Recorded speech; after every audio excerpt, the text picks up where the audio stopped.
Hey, what is up, DCS crew? Welcome back.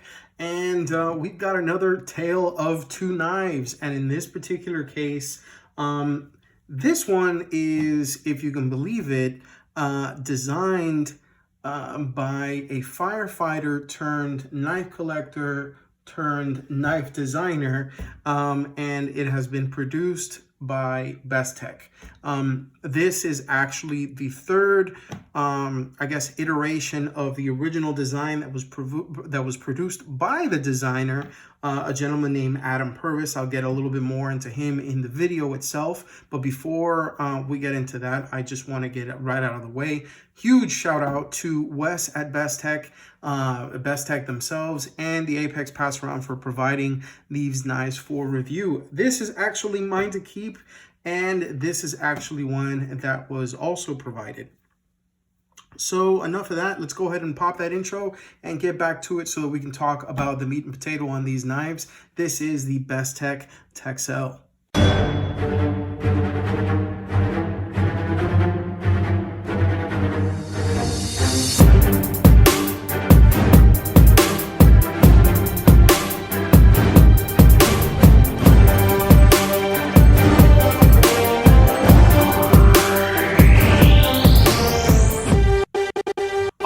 What's up, guys? Welcome back. So yeah, like I said before, the person behind these knives is Adam Purvis. Okay, and just to give you a little bit of background on him, you know, he is an active firefighter. Well, he was a firefighter, and he was an avid knife collector, and he turned into basically a knife designer. I got to tell you, the design elements that he put together and he produced when he started his knives have been fantastic, and I'm glad that I have these two here to go ahead and review. They are two of the same knife, but they are slightly different variations. And that being said, before I go into it, I'll talk a little bit about how this knife came about. So the knife kind of started as a prototype named the Ish. Okay, Adam had created a slightly different handle, but for the most part a very similar blade shape. Okay, that sheep's foot blade shape that you see on here, which is one of my favorite blade shapes of all time. I mean, a classic that I actually inherited from my father was the Benchmade 555, and that is the sheep's foot design with the thumb hole, and that is probably one of the, I have no problem pulling that blade and using it. I mean, it's a great utility knife. It gets you some nice belly. The tip is reinforced for piercing. For me, it is probably one of the most, if not the most, the best all-around blade shape for me and the type of use that I make out of using my blades than any other. So it started as the Ish prototype, and then Adam approached a couple of OEM companies and about maybe producing a midtech version of the Ish prototype, and Bestech answered the call. And when they answered the call, he began producing the knife under the name the Progeny. Okay, and that has been extremely well received within the knife community. I was this close to picking one up. I think it had the black handle. I don't know if it was the G10 or just the standard titanium. I'm pretty sure it was just the standard titanium.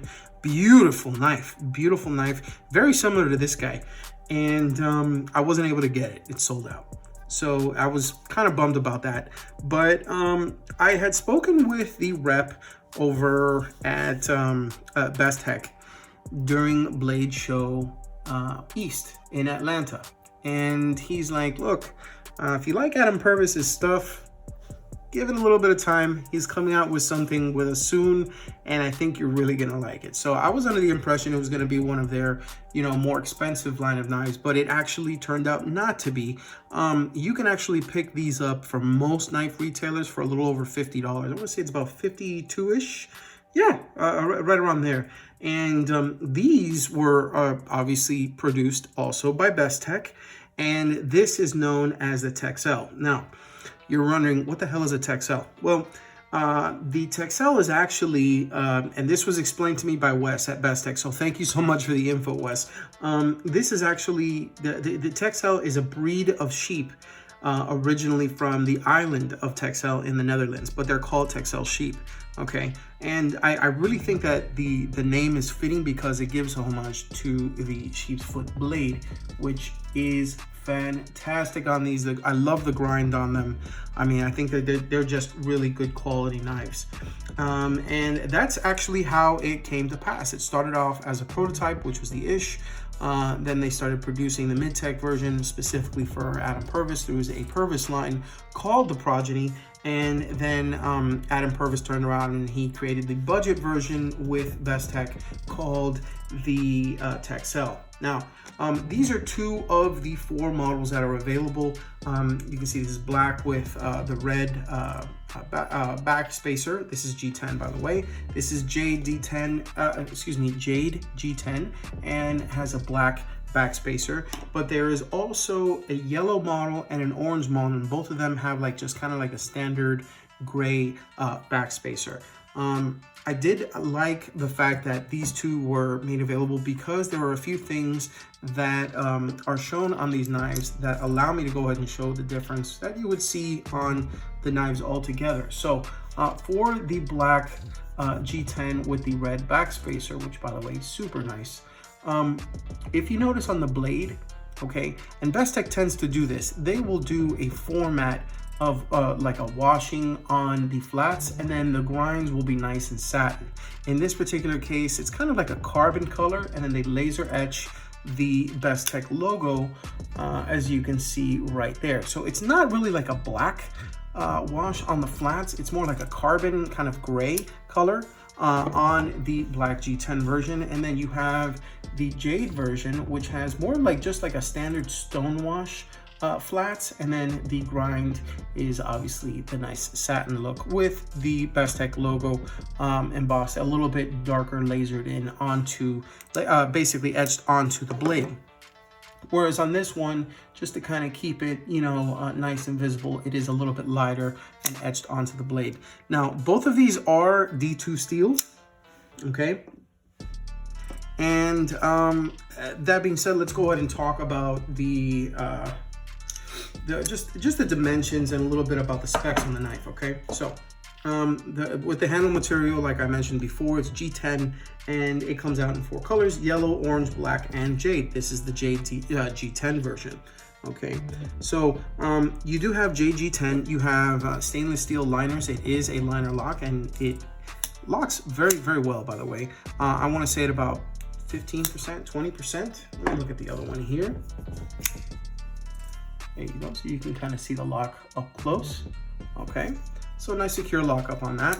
And it is, let me see, are the liners skeletonized? Yes, they are skeletonized on the show side. See if I can go ahead and get that in the light a little bit here. Maybe I can. There you go. All right, cool. I got a little bit on there. So there you go.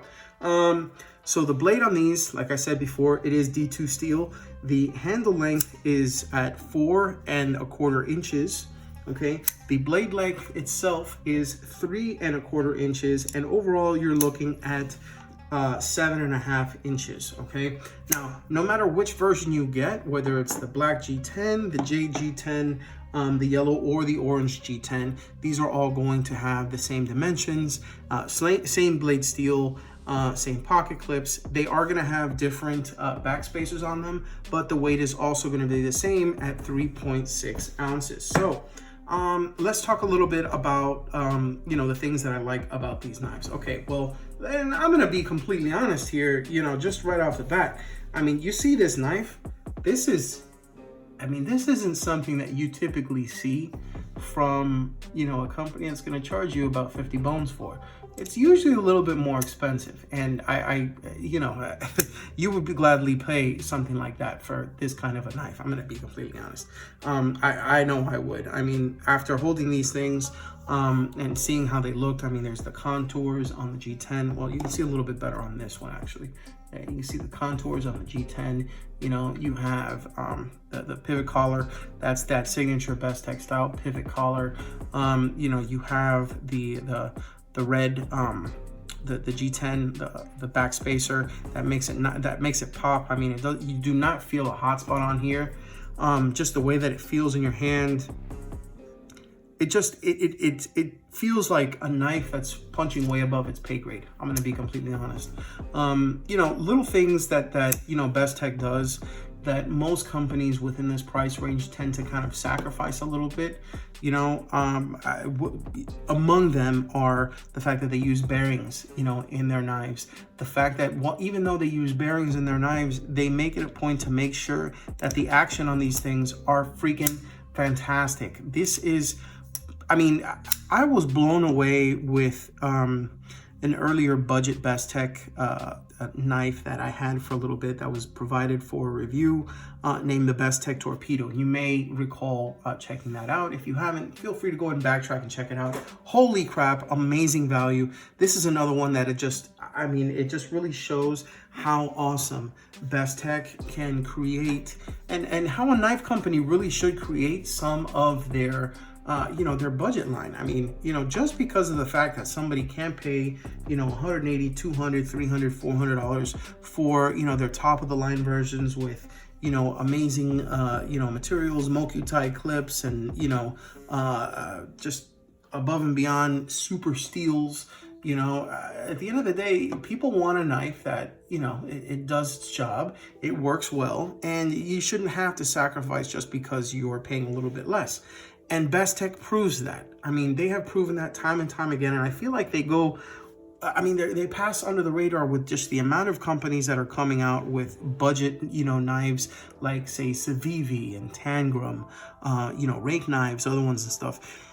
I honestly have to tell you, if you have not taken a moment to look at Bestech knives, I mean, especially a company producing knives like these, you really need to give them a second chance. And if you haven't given them if you gave them a second chance, give them a third, because I mean, these are beautiful knives. They're aesthetically pleasing. They're great performers, and I mean, just the ergonomics of these knives and just the fit and finish of what's part of their budget line is just phenomenal. It is. I really can't say that. You know, I really can't say that enough, and that's the honest truth. And it shines within this particular model as well. I mean, you know, you have variations in, you know, small nuances in style and just the look, you know, the back spacers and stuff like that, while keeping the form pretty true. And then, I mean, just look at this. Look at how awesome that G10 looks, you know, along with the stone-washed flats and the satin, you know, grind on there. I mean, it's a beautiful freaking knife. And say you're not into something that looks like this, you know, which, by the way, this would be great to be able to go ahead and dye into different colors. I'd love to see something like this in like a blue, like that. Oh man, that would be freaking sick. But in any case, look at this. Say that you're not into that, and say you just want a nice black knife. Let me tell you something. This G10, it's nice and grippy without being too tactile and feel like it's gonna shred your freaking pockets. And it feels great in the hand. I mean, kudos to Adam Purvis for making this kind of design, you know, and providing it for such a great price, okay? All right, so not trying to be the nut hugger here, so we'll just go ahead and start talking about stuff that I don't like, okay? Now, I've never really been a big fan of, you know, the lanyard holes. I'd never liked when they actually put them here, because then you have to go ahead and place the clip somewhere else, and it's just, they actually did that with, man, do I have it here? Oh, okay, yeah, I'll show you here. The Spyderco Para 3, it put these lanyard holes here, and then, you know, then you got to go ahead and pull the actual clip holes, you know, somewhere else and put them off to the side, or put them off a little bit more to where it's extremely shallow in the pocket, unless you get something like a deep carry clip, and then you have to buy it, you know, basically from, you know, just a third party. They didn't do that here. They actually kind of used the back end where the backspacer would be, and they tapped it for the lanyard hole, which I actually like. I think it looks nice. It provides a nice aesthetic, and it's out of the way enough to where it doesn't create a hot spot in the hand, which I was kind of surprised about. I thought that was the first thing that I thought when I saw that. So, but in truth, I'm really not that big of a fan of lanyard holes. So, you know, it really didn't need that. But the fact that it's there, it really doesn't mess with me. Another thing that I do want to mention is that this knife is tapped only for right hand tip up carry. It's not tapped for left-handers. Sorry guys, I understand that the liner lock is primarily used by right-handers, but I mean, people that are left-handed that have been using liner locks for years, they kind of know how to be able to operate it with, you know, their left hand. And, you know, to not have it tipped for that, it's kind of a bummer, because I think that would have been something that, you know, would have really helped with, you know, setting this apart for some other of the budget lines that are out there. There are some that actually do provide right hand and left hand tip up and tip down carry as a just, you know, quick comparison. Here's the Ontario Knife Company Rat number 1 as tip up and tip down left or right hand carry. Speaking of which, let me go ahead and set these here and provide a quick knife comparison with some other offerings that I happen to have on the table. So we'll start with the Spyderco Dragonfly. Okay, we have the Jerry McGinnis designed Monterey Bay Knives Sprocket. That's the full titanium version, M390. Okay, we have the SOG Terminus XR in S35VN. I had the CTS BDZ1 steel provided to me by Jay, the knife beater. Shout out to Jay. And I said, you know what, screw it. I'm going to pick up the S35VN version. Great freaking knife, by the way. Oh, here's something that's not really a knife, but it's used for size comparison. This is the Olight S1R baton. This is the Turbo S model. And let me see, last but not least, here is the Benchmade North Fork knife. Okay, now, interestingly enough, I brought up this knife, and the reason why I really like it a lot is because of their aftermarket, not aftermarket, but their deep carry clip. It doesn't come stock with a knife, but you can request it. And ironically, it also has the backspacer that is, actually, no, excuse me, the lanyard hole that is tapped from the liners. Kind of reminds me of how this is set up, only it's not tapped with the liners. The thing with this particular knife, and I don't know if it would maybe create a hotspot, and that's probably the reason why they didn't choose to go ahead and put one on. I would have really liked to have seen a deep carry clip. And you'll have to excuse me really quick because I feel like I'm trying to cough and need a little bit of water. Sorry. So yeah, the clip is kind of what throws me off on this particular knife. Now, granted, when it's in the pocket and you need to go ahead and pull it out and use it, it actually works really well. The clip functions extremely well. But is it my favorite? No, it is not. And I mean, that is the honest truth for, just the simple fact that, I don't know, just the fact that, you have so much real estate that is lost right here because of the fact that they've chosen this particular style of clip instead of, say, I don't know, a clip that's like this, where the two screws are left to right instead of up to down. And as a result, you have the two clips and then you have that kind of divot and then it creates the pocket clip. So when it sits in your hand, when it sits in your pocket, you're really gonna have about that much sticking out. So you're gonna have the actual blade sticking out of your pocket as a result. And I'm not really the biggest fan of that, okay? Granted, I still EDC this knife, and this is a fantastic knife, and it gets a lot of looks, and it gets a lot of compliments from people, whether I use this version or the black G10, because I did carry both, and I mean, just fantastic knives. I haven't taken them down to be able to go ahead and work on them yet, but I can tell you just from using them for a little while, either way, out of the box, great actions, but man, these things are just sick. And I'm sorry, I've been, you know, to and from about this. I'm rambling a little bit about it because of the fact that, I mean, just these knives, they are, like I said before, with other companies like, you know, Tangram Knives and Civivi and Rake, you know, I know QSP has some nice budget lines, budget-minded versions of their models available.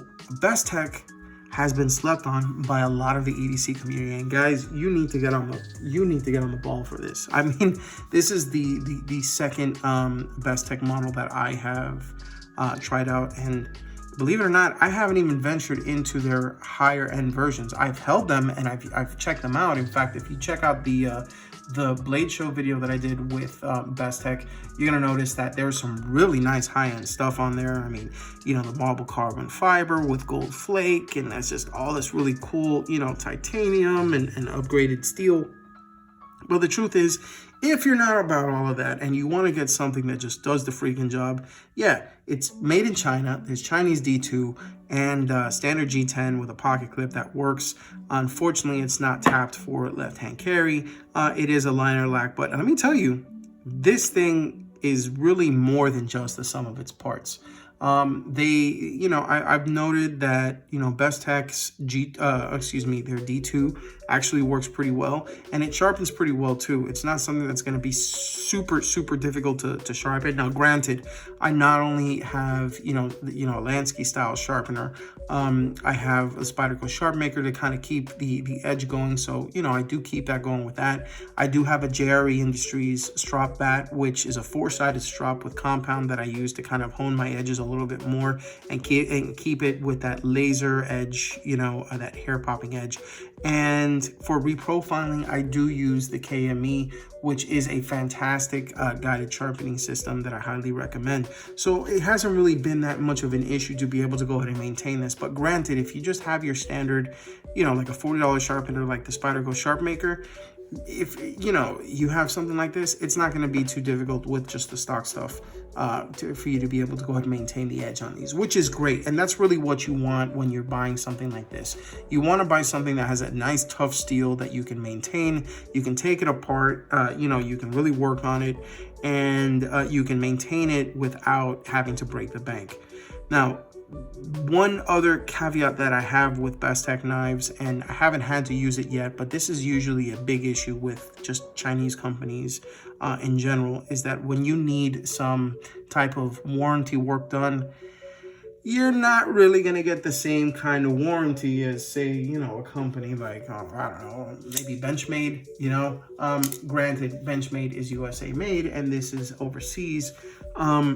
But it is a bit of a, you know, a give and take. You get great designs, you get great materials at a lower price from a company like Bestech, but it's kind of tough to be able to go ahead and say that their customer service is stellar, because you have very few people actually using their warrantying and their customer service and stuff, because of the fact that, you know, a lot of that's overseas. So it's very difficult to be able to go ahead and get people, you know, on the ball for something like a replacement clip, or, you know, maybe a warranty fix on maybe the lock isn't, you know, is sticking, or maybe it's not setting correctly, or maybe there's a problem with the blade itself, you know, that sort of thing, or maybe even spare parts, like, you know, say you strip screws or that sort of thing. So they don't generally, I don't know.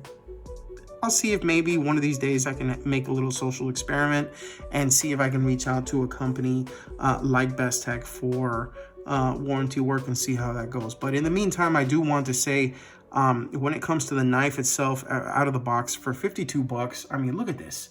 $52 for something like this, and you can probably get a little bit cheaper on White Mountain knives if you use one of the 10% codes like that Slicey Dicey, or some, you know, other people have available that'll get it, you know, into the late 40s instead of the early 50s that you're paying for this kind of knife. And you're getting one hell of a knife, and it's really based on, you know, a knife design that sells for way more than what you're going to pay for this knife. It's just, it is what it is.